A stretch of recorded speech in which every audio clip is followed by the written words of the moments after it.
offensive line coach when he won a national championship just a few years ago. Does that even come to mind? No, because he's just going to put us in a position to do the same thing. And at the end of the day, that's all what it's all about, results. And as long as we produce results, I'm cool with it. Hey, how close do you think you guys are to being a Big Ten championship level team? I think we're very close. Like I've been saying, the past few interviews, is that you look at each and every game we lost, it's been in the fourth quarter. It hasn't like we've just gotten completely blown out.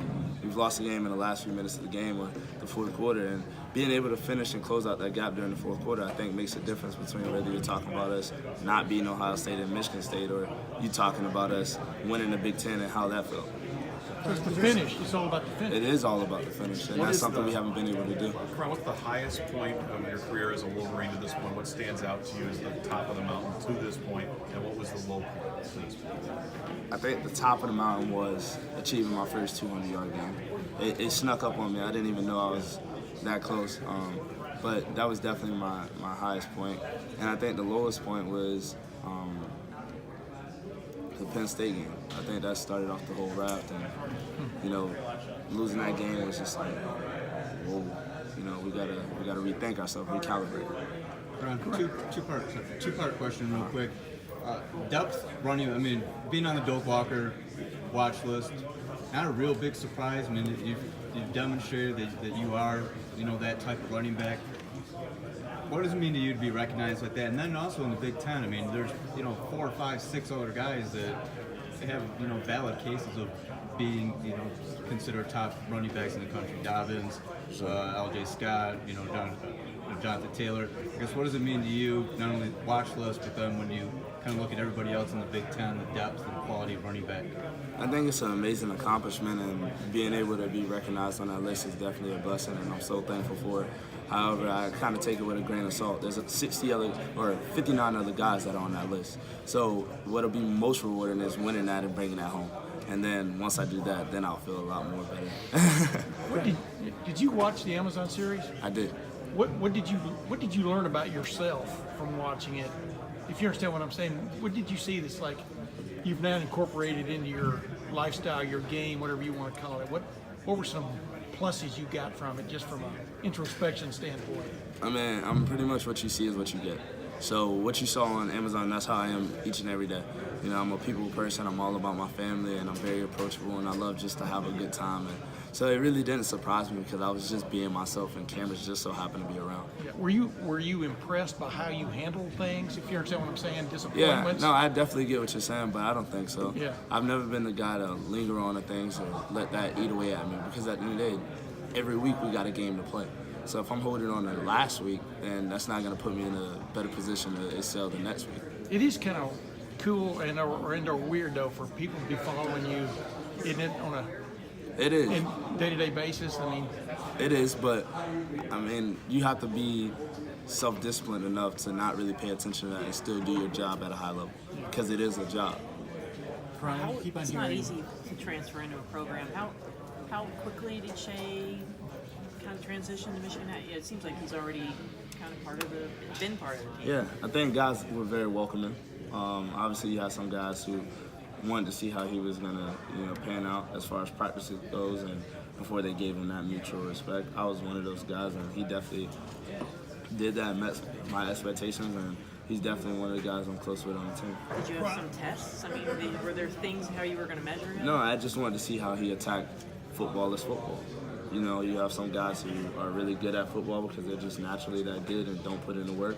And you have other guys who put in the work and are naturally good. He's one of those guys that put in the work and is naturally good. Ron, now that you have a quarterback that can make all the throws, it's going to keep guys out of the box, and it's going to possibly spring you and spring the running game. And that's a Jim Harbaugh coaching dream right there, is to have a big running back with a big quarterback. Right. So, doesn't that make you feel like you're going to have a tremendous season? It does, and I expect nothing less but to have a tremendous season. And I think I got guys around me who want the same for me, and I want the same for them. If I'm having a great season, that means my offensive line is doing their thing, and so is my quarterback and their receivers. And I want nothing more but for them to have the success that they have, because that only puts me in a better position to excel. Who on the offensive line do you think is going to kind of make that leap this year? Juwan Bushell, baby. he's definitely a guy who's going to make that leap, and I'm so proud of how far he's come this offseason. Younger guys like Chuck Filiaga, James Hudson, they're also out there making the noise and, really challenging themselves, pushing themselves to be elite players. And then, of course, you got Ben Bredesen, who's bringing those guys along. What are your thoughts, Karan, when you hear, all throughout the offseason that Michigan can't, finish better than third or fourth in the division, and every other school seems to be, picked to finish ahead of you guys? What are your thoughts when you hear that? That's the same thing they said when they won the national championship the last time. And Lloyd Carr made a change, and he made it happen. So I'm not saying that we're that team or we're better than that team or any worse, but it is Michigan, and they're always going to be heavily critiqued. Along those same lines, how tired are you of the Ohio State, Michigan State questioning that's coming up? I don't pay no attention to it. It's what's expected, especially when you play at the University of Michigan. You have those two extensive rivalries, and at the end of the day, it's our job to win and to shut those people up who want to question me about it, or question us about it, or have something to say. So, it falls on us, and until we win, we can't get mad that people are asking and wanting to know. You guys deserve a right to know. Going back to Jawan versus Beatty, Jim mentioned him earlier. Where has he improved the most? How has he changed his game? He's slimmer, stronger, faster, moving good, and he's just really challenging himself each and every day to be the best O-lineman he can be. How tough was it to run behind that line last year? Did you find yourself you had to do a little bit more work to get the yards that you were remaining? I just seen it as me fighting. I'm going to lay it on a line each and every game, each and every play for my teammates. So I know in a game of football, it's never going to go perfect. There's always going to be a mistake. The objective of the game, though, is to make the least mistakes. So regardless if we're making mistakes or we're right on, I got to give it everything I got each and every play. So if I got to make 2-3 guys miss, break a couple tackles, I'm just laying it on the line for my team. Is there a different spirit with this offense this year, maybe compared to last year? Yeah, I think guys are on the same capacity, the same page, and guys are willing to work, wanting to work, and they know what they're doing, and they know how to do it at a high level. How much has Omari Samuels grown from year one to this point? Tremendously. He's taken a tremendous leap. He knows the game now. He's very confident. He got in a little bit last year, so he has a little game history to him, and I think he's propelling that into this offseason. How important is that? You were kind of in a similar situation where you got in, mid-season just for a couple of touches a game. How much did that help you, as a freshman? It helps you so much because even when you're doing good, you're still getting poured out, and it makes you that much longer and that much eager to really prove yourself as a running back. And I think, him being able to flirt with the game time and, being able to get some touches, I think it only puts it in his mind that much more that he wants it and why he's doing it. Now, what is there anything about him that maybe Michigan fans that haven't only gotten to see him with just a couple carries and a handful of games? Is there anything about him that they should know that they wouldn't know about his running style? He's fast and electric. And whenever that time comes and he breaks one, you're going to see it.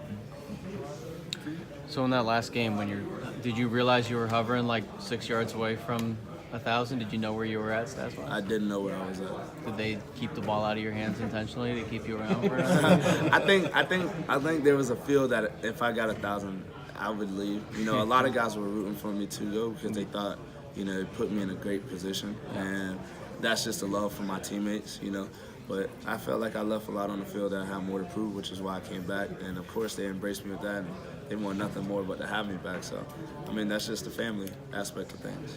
For you personally, how motivating has this offseason been, just the way the Outback worked, and obviously the fun?